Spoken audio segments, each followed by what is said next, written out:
During this session, I'd like to share with you what we see going on a global basis. We have the honor to talk to most every business leader in the world and most all government leaders in the world. And if you agree with everything I talk about over the next 30 minutes and then a Q&A session, I've failed miserably. I'm going to challenge you. I'm going to make you a little bit uncomfortable. I'm going to share with you what we see on a global stage. But at the heart of it is how the internet is literally transforming businesses, changing healthcare, changing lives, determining which countries go ahead in the global economies and perhaps which ones fall behind. Technology, how many people in this room like change? Tim, are you married? Do you ever think about getting divorced? No. Now, here I am teasing him about his most valuable relationship in life, and he's sweating. And the point that I'm making, change is great when it happens to somebody else. But when it happens to us, it makes us uncomfortable. And yet countries, companies, or individuals who do not change will get left behind in the most rapid transition that's ever occurred in our lifetime. The ability to think about what's on your mind coming into this on the global economy. I've been the optimist on the economy for the last 12 months on a global basis. Remember, 2.5 years ago, we were the first company to say you could feel this economy sliding in the financial institutions. In terms of globalization, I think it is a force that is inevitable and is going to move with a new speed. We'd call it the new normal. I think India is very uniquely positioned to lead in that market if we have a courage to do it together. And thinking about the transformation of a country, having just met with your Prime Minister, a wonderful man, smart as can be. He represents your country unbelievably well, but clearly has a vision of listening and one of inclusion. The ability to how you use technology to accomplish key social goals, how you change healthcare forever, how you change education forever. I believe that India is not just the workforce for the future, for the globe. I believe it is also the innovation engine. This and, if you will. And how you do that as an example for your peer countries around the world, I think is what is on your mind. What's on my mind? What Cisco does well is we catch market transitions.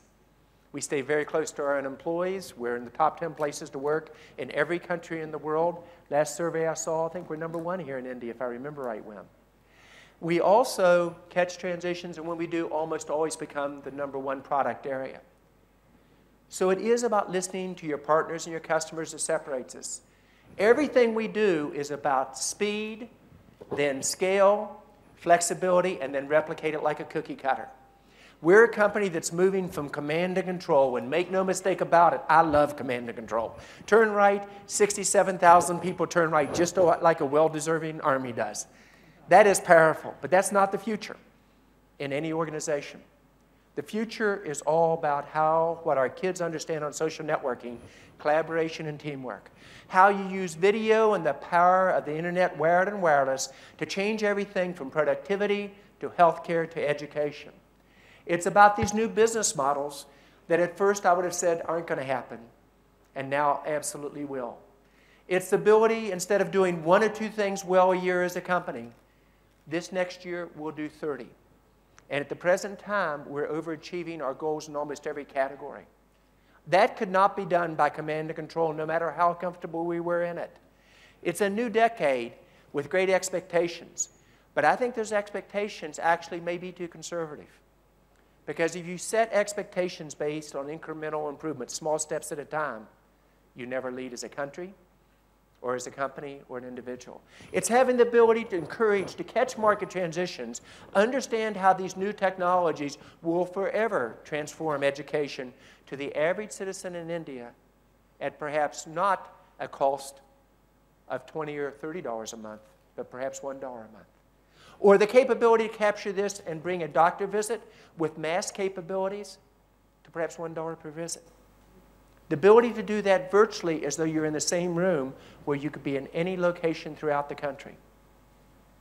It is the chance to catch these transitions and lead.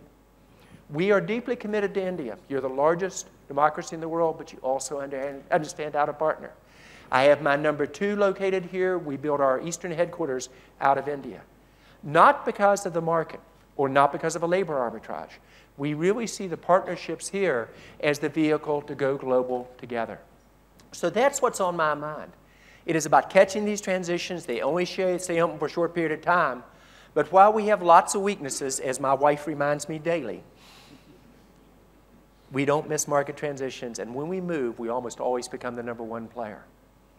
It is the ability to have the humility that we're all equal in life, and yet the confidence and no fear to catch market transitions.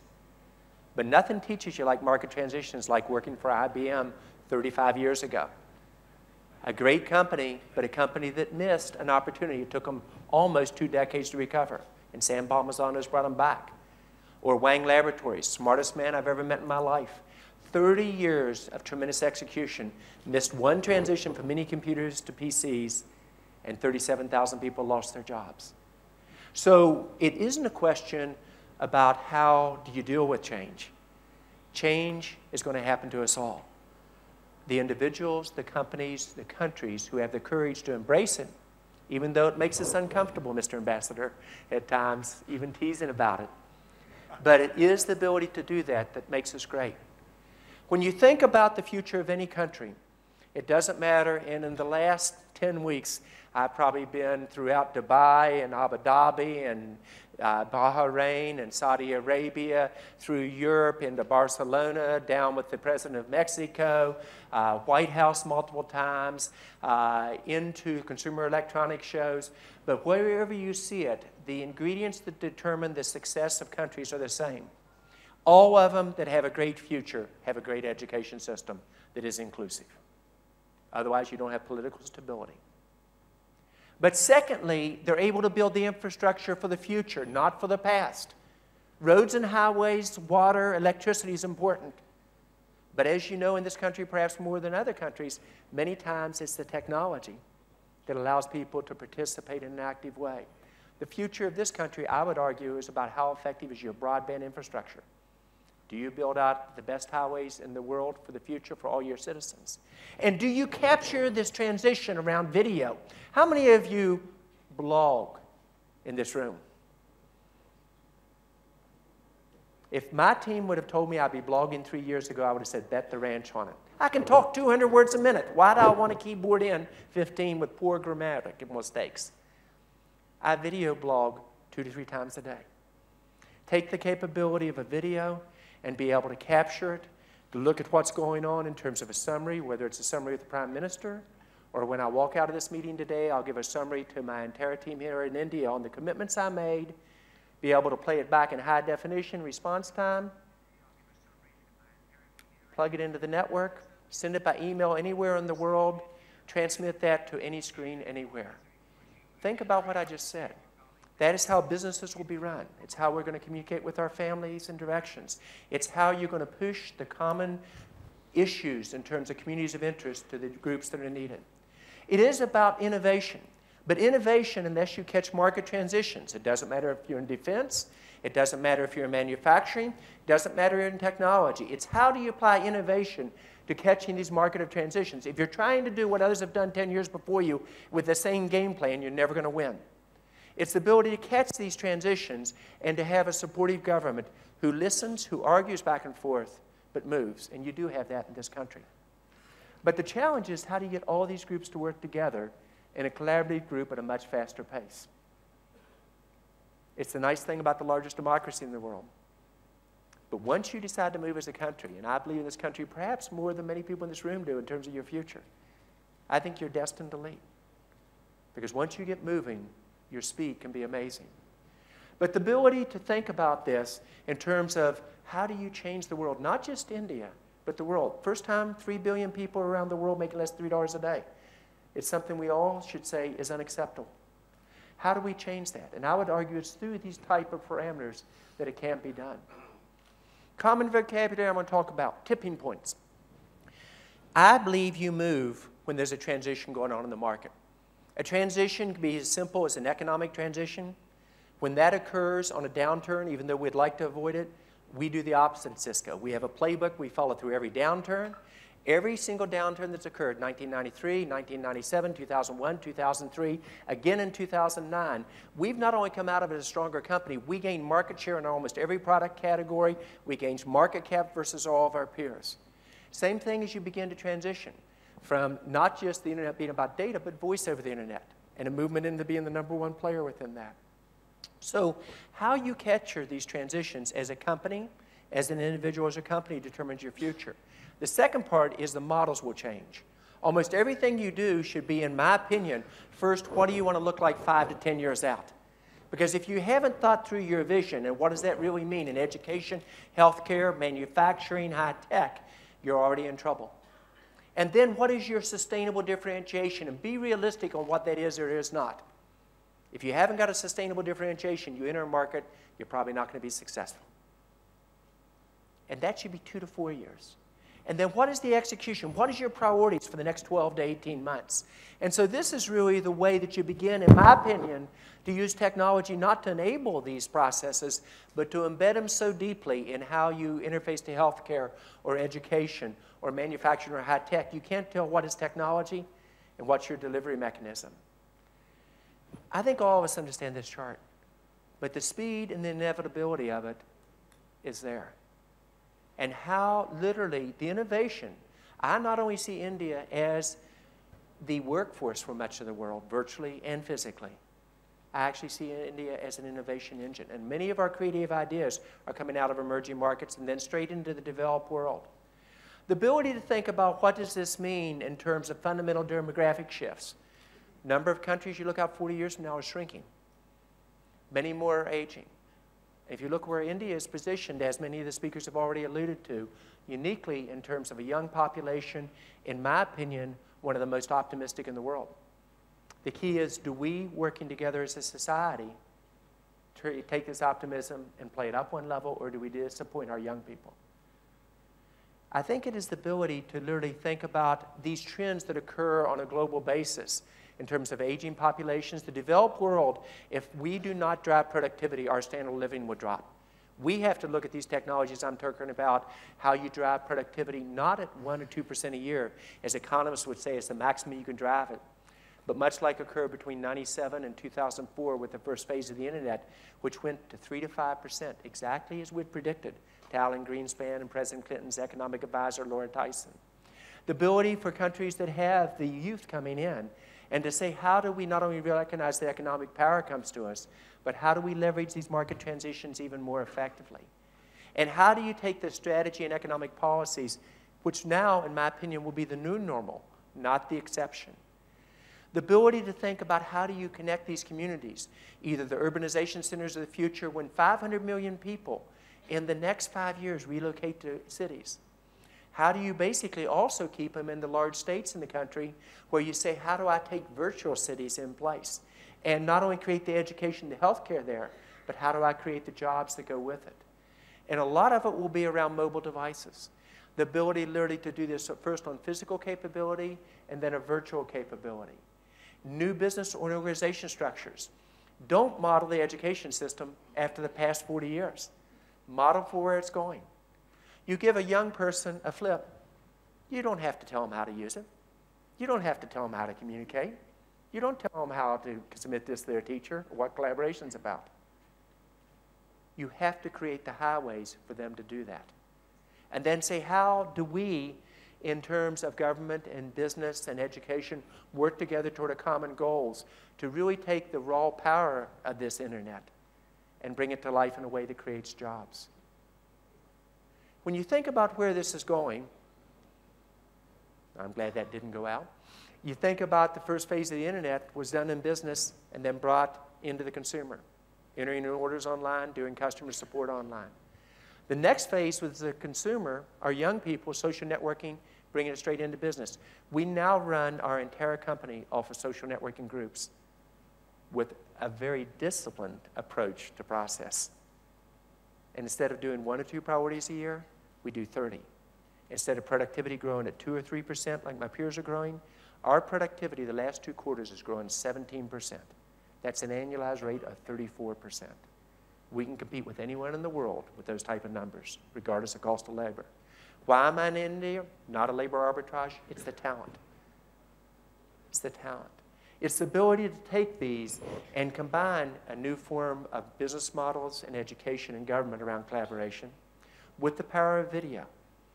Because until you can look into the other person's eyes, Whether you're a doctor doing a diagnosis, which we did the other day over the internet as a model for what healthcare can be done in this country, or a teacher literally communicating a curriculum to students, the ability to share that teacher across 4 or 5 schools in a day, as opposed to one teacher trying to do the impossible, teach all the topics to the students. Or the ability literally to have teaching assistants of the future connecting your best teachers. The network is the platform for all forms of communications and directions. And the World Economic Forum got it right. It is this capability that's enabled not just for society change, but for productivity. Productivity of not of 1 to 2% per year, but of 3 to 5% per year, which the developed countries must have to increase their standard of living. But the developing countries actually have the key cards on this. You have a much better hand to play. Your ability to power economic growth, not at a 7 or 8%, but perhaps at a 10% plus. And if you have the productivity, you can do that without inflation in terms of the direction. The ability to hit the inclusiveness. Now, it isn't so important that you look at this and say, well, Cisco, this is how you did it.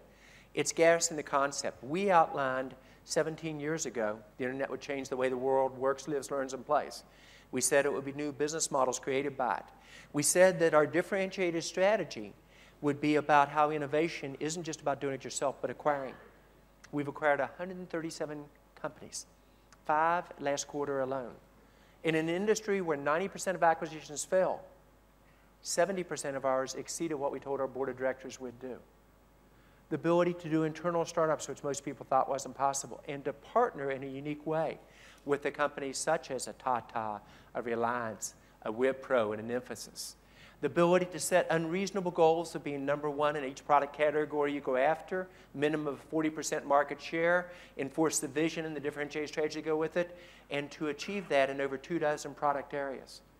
The ability to catch to the next transition, which is around video and collaboration, and then to lead in that as well. But the concept applies to every business, every government, to defense, manufacturing, etc. And it is taking these concepts and then say, how do you carry on the market transitions?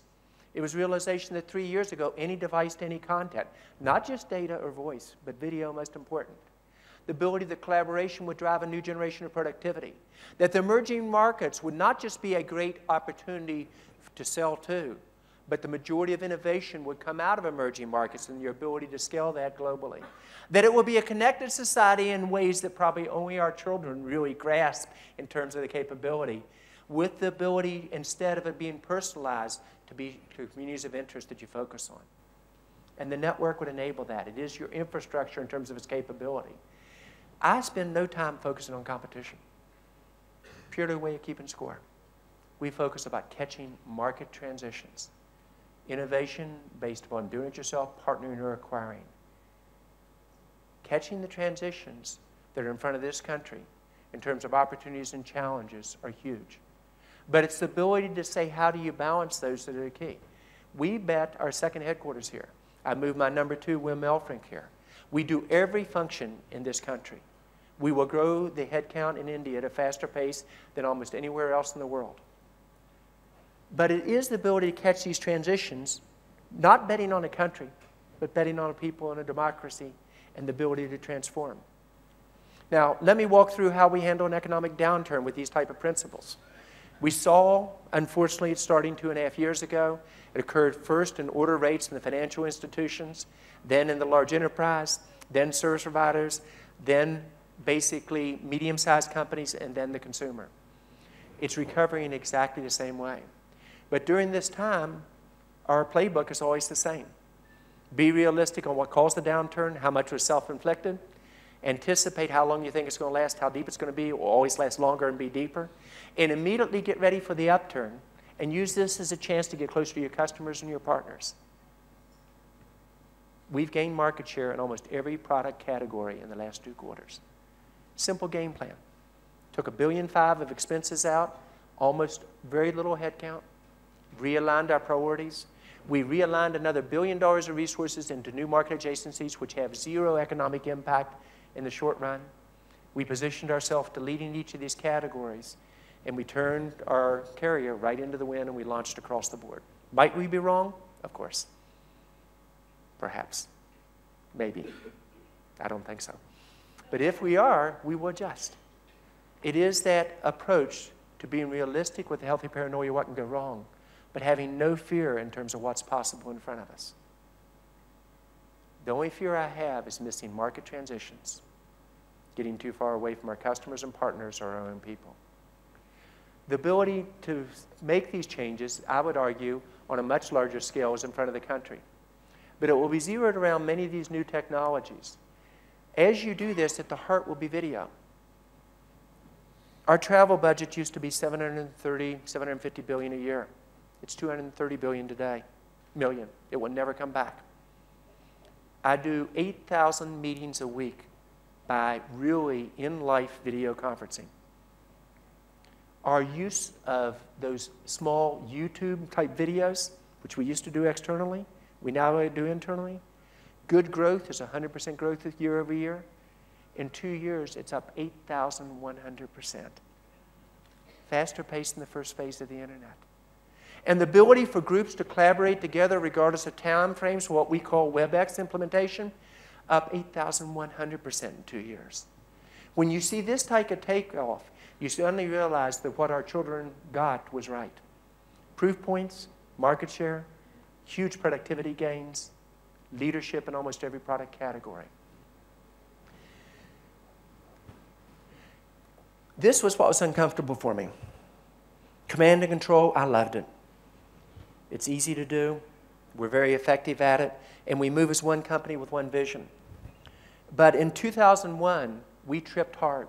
We went from the most valuable company in the world to people second-guessing us about, could we even recover? Would we even survive? And the challenges were fair. But I made the mistake of only doing 1 or 2 major priorities a year. I only had 5 markets that might be $1 billion markets, new ones for us, and we were at a run rate of over $30 billion, and they were 4 to 5 years out. This time we went into a slowdown with $30 billion in cash, 30 new market adjacencies, and pretty lean. And it's the ability to move the organization from command to control, slowly through a period of 6 or 7 years, to empowerment and teamwork. You know what the most difficult part of this is? Me. What's the most difficult transition to change in India? You. It's the leadership. But it's the ability to move beyond the short term. What are we going to do for this election? What are we going to do 1 to 2 years out? To paint the picture of what's possible 10, 20 years out. And then to explode it back in terms of these new transitions, both in organization models, use of the internet, and video. Do I expect you to agree with everything I said? No. But we're uniquely positioned to see what's occurring everywhere in the world. It is the ability, next slide please.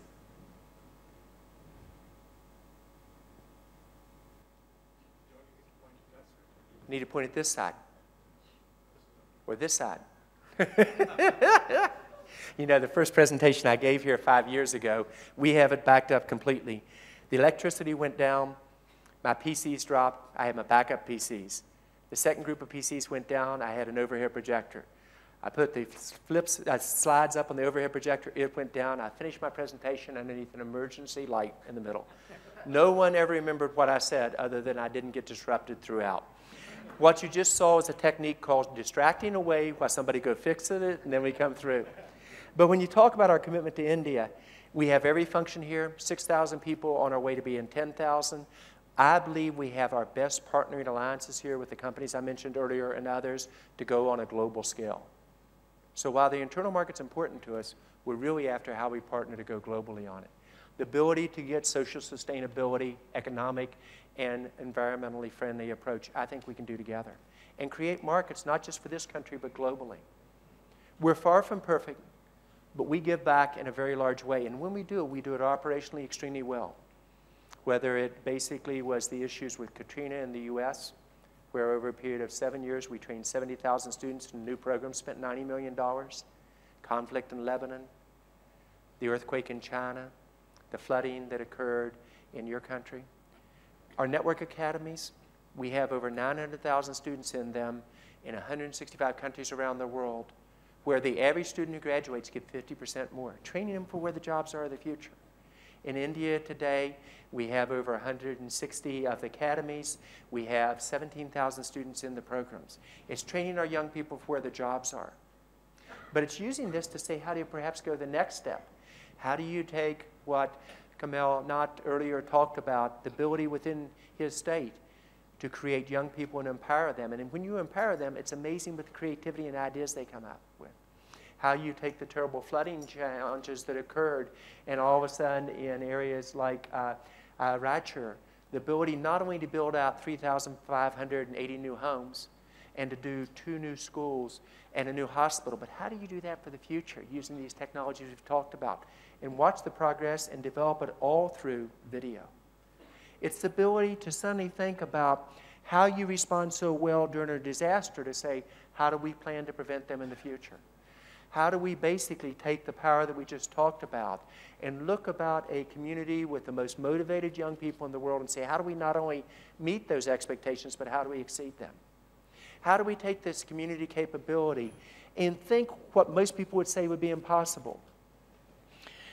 Sunil Bhattar said, John, when you think about India 5 years ago, he said, you've got to think different price points and different economic models. And I didn't understand at first what he meant.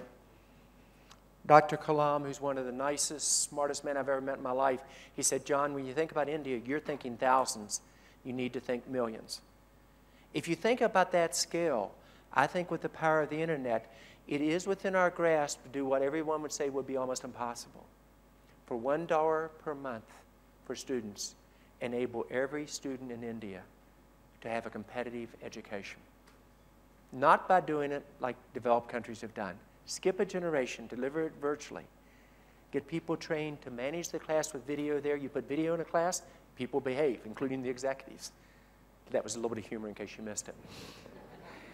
But the ability to do the same thing for a doctor's appointment, where you combine people like Apollo in terms of the ability to dream and say, how do you deliver this remotely to every citizen for perhaps $1 per visit? And the ability to have, quote, a call center of doctors suddenly doing this en masse, where you get the doctor who has a specialty in brain tumors or has a specialty in a given cancer or has a specialty in infectious diseases, and you automatically bring the patient straight to that. And you capture the data, how? By video. And you let the patients look back, how? By video. 1 million jobs. I think that is a small number if this transition is done right. And we didn't even talk about safety and security that is powered off this type of network. Our goal, very simply, is to say, how do you deliver this architecturally? Technology-wise, it's kind of cool to me. The flip I think you get, the telepresence you get. We announced a new big router this Monday. 6 years ago, we announced a router that could do 1 billion phone calls. And just like when IBM announced the first mainframe, people said, you might need 7 to 10 of them, maybe 2 or 3 accounts would buy them. When we announced 1 billion phone call capability, 6 years ago, people said you might sell 12 of them, maybe to 6 or 7 accounts. We sold 5,000 of them to 300 accounts. What we announced on Monday was the capability for every man, woman, and child in India to do a simultaneous video conferencing capability. And my prediction is, with all the appropriate caveats, you'll see the same type of uptake. The future is about video and collaboration. We're honored to partner with this country. We are old-fashioned. We partner for life. Tim, we're not perfect, and we know it. But we are a company that knows how to dream and make dreams come true. If you will have us, we want to be your partner for life. And part of our job as a partner is to really challenge you, because we get to see what everyone in the world is doing, and we'll never ask you to do something we haven't already done ourselves. Thank you very much.